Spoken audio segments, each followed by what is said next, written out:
How's it going, you beautiful bastards? Today is a very special day. Today is the first installment of how to write good metal for guitar, right? So, today I'm going to be talking about something that I like to refer to as the obituary chord. Now, I'm going to assume already that you understand power chords, how to do those.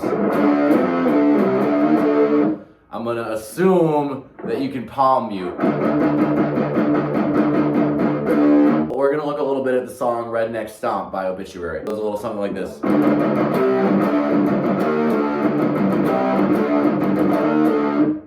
Now you might wonder, why does that sound not as beefy as the original recording? How do they get that shit to sound so fucking mean, right? And what they do is they employ a little something that I like to call the obituary chord. Now, a little bit about the power chord. If you're on the 7th fret, the power chord is 7th fret here on the A, and then 9th fret on the D.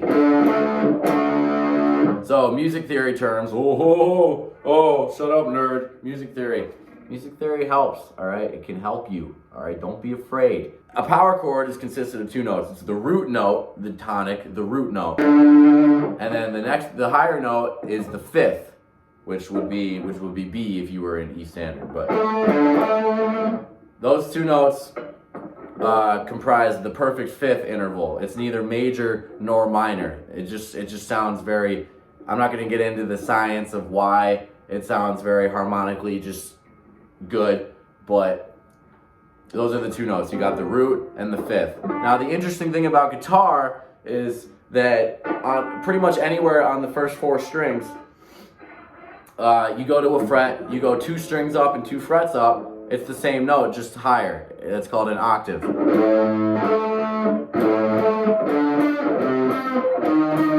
So, using this, if we're doing a power chord on the A string, then you can include, I'll come up a little closer for you. You can include that 7th fret on the low E. So instead of just this, you have this. So then instead of just getting that higher 5th, you're getting the lower 5th as well. So you go from this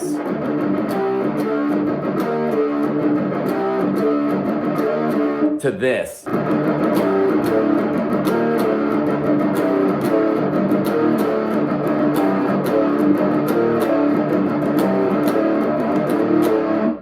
You hear the difference, right? It's way fucking meatier. I use those obituary chords a lot in a lot of my different bands. I got this sludge metal band called Manic Wound, where I do a riff that goes.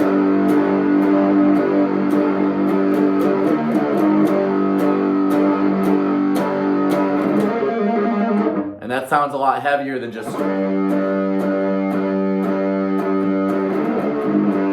You'll hear it. Here's the obituary chord. Here's just the regular power chord.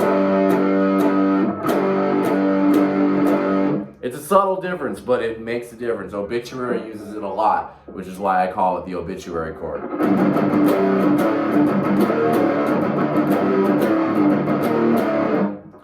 It helps a lot when you're writing death metal, even thrash too.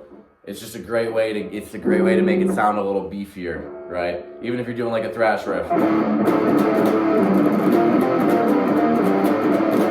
As opposed to without it.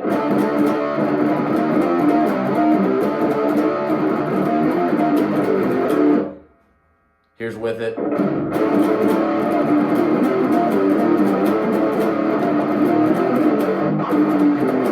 That's a great way to make it sound like, if you're just the only guitar player in a band, it's a great way to make it sound like there might be 2 guitars, or just there's more going on.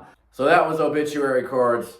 In the next video, I'm going to talk about the Iron Maiden chord progression, which is pretty much the building block of any kind of melodic metal, black metal, even some thrash metal. Metallica uses it a lot. You'll see what I mean in the next video. Stay tuned. Hessian Fury.